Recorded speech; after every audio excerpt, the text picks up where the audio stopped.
Welcome to this lecture.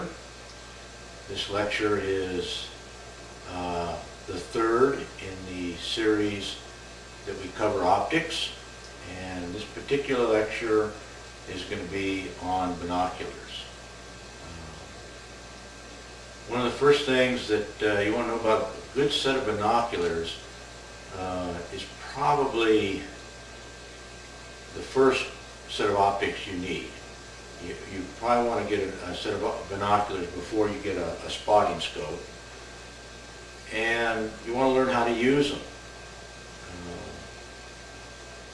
They're very important, and in fact, in many cases, I think that anybody who's had a pair and has used them extensively, you'll find that they become indispensable. To the point that it'll be one of the most important pieces of equipment that you take into the field.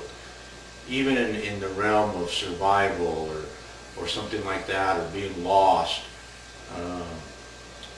you can use all sorts of examples where perhaps you've gotten disorientated, but if you have a set of binoculars, your car might be sitting right out in plain sight, but with the naked eye you're unable to discern that.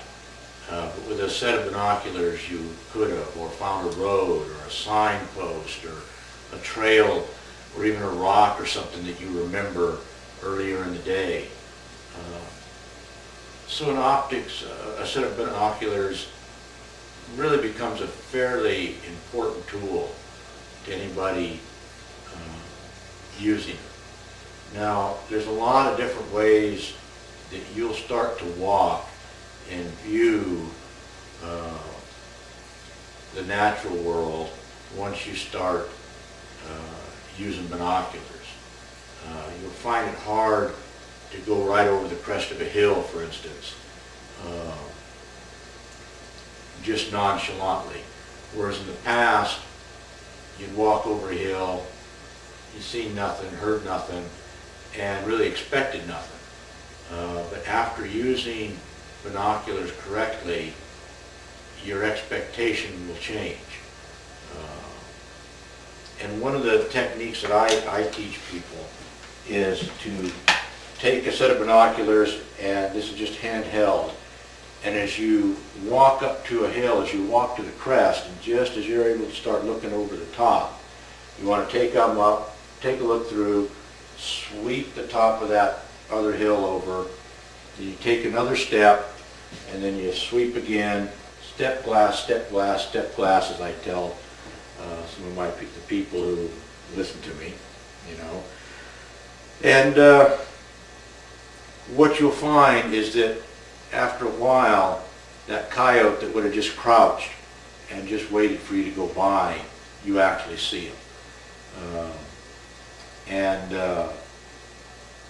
You'll come across a bend in a wash, and you'll do the same process.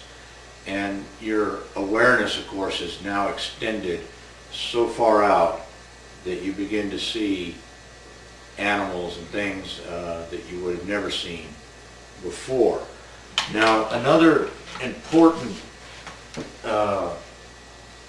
tool as far as binoculars are concerned, and is generally not used, but still very important, and that is to use a set of binoculars that are on a tripod. Now, it seems sometimes a little bit much, an instrument like this. This is an 80 millimeter objective, 20 power binocular, and it's just a wonderful instrument. And it has one of the attributes, of course, that all binoculars have, and that is that they're easier to see through than the spotting scope. The spotting scope is always more difficult to see through. It usually has a smaller image. It has less eye relief. You got to close one eye. They generally, because most of them now are zoom, and most binoculars are fixed power, the binocular has a much wider field of view, and that's why I tell people in lectures like this that this is to look for something because it's got a wider field of view and you can see more of the terrain quicker than a spotting scope's small field of view, which is better suited for studying a small piece of ground or an animal that's already been found. And many times I do that. I'll use a binocular, find an animal, and then set up the spotting scope to actually view it and enjoy it in a close-up, more detailed manner. And so the binocular, because it is more comfortable to look through, you tend to be willing to use it more. And that's one of the things, one of the attributes that I find very desirable in a pair of binoculars is just how comfortable are they to look through. And it's one of the things that when you're buying a binocular you want to look at as well as brightness and field of view and so forth. Now, getting back to using it on a tripod, one of the things I have found over the years that even a 8 power or certainly a 10 power binocular is worthy of a tripod. A good quality 8 power binocular on a tripod is an awesome instrument. A 10 power binocular, you'll find for many people, is getting to a power level where you're starting to shake more. The perception because of the magnification, and you're further out and it's moving, and that movement is erasing detail.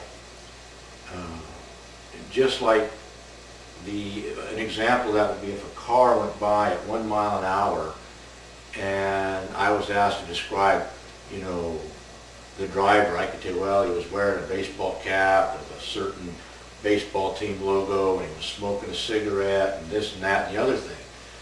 Whereas if that same car were to go by at 100 miles an hour, I could probably tell you very little about the driver in a description. Well, the same happens essentially when you're jiggling, when you're vibrating. You lose that essential detail, and sometimes that detail is essential. So a tripod tends to get rid of that. Well, it does get rid of it unless you're in a howling wind or something. But it makes it a much easier instrument to look through as well. When you get a tripod set up, you always want to set it up where it's comfortable to look through, where you're not bending your neck down or anything like that. And because it's not vibrating, of course you want to get them adjusted. And typically you have all the different adjustments, the diopter as they call it, adjusted right, because your eyes, nobody's eyes are really the exact magnification. And you have an adjustment here, and this adjustment takes care of that, and it'll make it much easier to look through by getting that adjusted right. And once you have a binocular all set up for you and you put it on a tripod, you've really doubled or tripled its ability to give you the information and the knowledge that the whole idea that optics is for. One of the methods I use to explain that is if you only have $10 of attention to pay at some far off animal, a bighorn sheep or something, or to look for such an animal, by holding a pair of binoculars by hand, it takes a certain amount of mental capacity just to hold them. And I realize that gets into the walking and chewing bubble gum at the same time kind of conundrum, but it is real. And then you got to hold them at the right place in your eyes, and then if you're standing up, you're actually having to control your body, and all that is you're paying attention, if you will. And if you only have $10 of attention to pay, you may be paying $5 or $6 to just standing there and holding the binoculars. and not at what you're looking for or looking at. And again, that cuts into that mentality of how many days in the field do you have. Well, if you're spending 2 days in the field, but you're paying half of your attention with your binoculars to just holding them, and you're losing another half of it because you're shaking and whatnot, you're only getting half of what that binocular really can deliver. So that when you put it on a tripod, you get that back. Pretty soon, it's as if you have 10 or 20 power eyesight, because you don't really have to think about holding it, you're not shaking, so your mind is really on the subject matter. And again, it's one of those things that make that cumulative difference, that feedback loop, if you will. And that feedback loop is going to be much stronger, the feedback loop of information, with a tripod. It makes such a difference that I don't know why it's not more popular. But it is one of the things you can do to increase your knowledge. And of course, as you increase your knowledge, then you know how to get more knowledge and so forth, and that's your loop there. And with the good modern pair of binoculars, it is a tremendous mechanism for having the experience of the wilderness and collecting knowledge.